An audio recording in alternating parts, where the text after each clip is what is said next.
കർണാടകയിലെ ഷിരൂർ മണ്ണിടിച്ചില് രക്ഷാദൌത്യത്തിന് സൈന്യമെത്തി.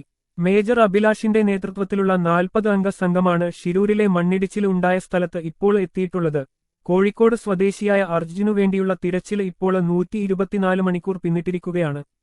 നേരത്തെ 11 മണിയോടെ സൈന്യം എത്തുമെന്ന് അറിയിച്ചിരുന്നുവെങ്കിലും വൈകുകയായിരുന്നു. കർണാടക സർക്കാർ ഔദ്യോഗികമായി സൈനിക സഹായം ആവശ്യപ്പെട്ടതിന്റെ അടിസ്ഥാനത്തിലാണ് ഇപ്പോൾ സൈന്യം ഷിരൂരിൽ എത്തിയിരിക്കുന്നത്. അതേസമയം ഇടവിട്ട് പ്രദേശത്ത് അനുഭവപ്പെടുന്ന കനത്ത മഴ രക്ഷാപ്രവർത്തനത്തിന് വെല്ലുവിളി സൃഷ്ടിക്കുന്നുണ്ട്. ISROയുടെ സഹായത്തോടെ സാറ്റലൈറ്റ് ഉപയോഗിച്ച് ലോറിയുടെ സ്ഥലം കണ്ടെത്താനുള്ള ശ്രമവും പുരോഗമിക്കുന്നുണ്ട്. കഴിഞ്ഞ ദിവസം നടത്തിയ റഡാർ പരിശോധനയിൽ മണ്ണിടിഞ്ഞ സ്ഥലത്ത് 6 മീറ്റർ താഴെ ലോഹഭാഗത്തിന്റെ സാന്നിധ്യം പതിഞ്ഞതിന്റെ അടിസ്ഥാനത്തിൽ ഈ സ്ഥലം കേന്ദ്രീകരിച്ചുള്ള പരിശോധനയാണ് ഇപ്പോൾ നടന്നുകൊണ്ടിരിക്കുന്നത്. അതേസമയം നദിയിൽ നാവിക സംഘത്തിന്റെ നേതൃത്വത്തിൽ തിരച്ചില് നടക്കുന്നുണ്ട്. അർജുനായി തെരച്ചില് നടത്തിയ മൺകൂനയിൽ ലോറി ഇല്ലെന്ന് കണ്ടെത്തല്. റഡാർ സിഗ്നല് ലഭിച്ച സ്ഥലത്ത് ലോറി കണ്ടെത്താനായില്ലെന്ന് കർണാടക റവന്യൂ മന്ത്രി കൃഷ്ണ ബൈരഗൌഡ സ്ഥിരീകരിച്ചു. പ്രദേശത്തെ 98% മണ്ണും നീക്കി. മണ്ണിടിച്ചില് സാധ്യതയുള്ളതിനാൽ ഇതില് കൂടുതൽ മണ്ണെടുക്കാനാകില്ല.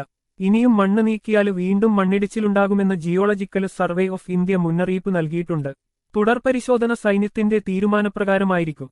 പുഴയിലെ പരിശോധന അതിസങ്കീർണമാണ്. പരിശോധന തുടരുന്നതിൽ നാവികസേനയുടെ നിർദ്ദേശത്തിനായി കാക്കുകയാണ്. തെരച്ചിലില് വിവേചനം കാട്ടിയിട്ടില്ല. ഇന്ത്യയുടെ എല്ലാ ഭാഗത്തുള്ളവരും നമ്മുടെ മനുഷ്യർ തന്നെയാണെന്നും മന്ത്രി വ്യക്തമാക്കി.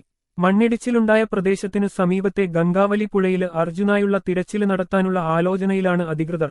രക്ഷാപ്രവർത്തനത്തിനായി ഉച്ചയോടെ സൈന്യം എത്തിയിരുന്നു.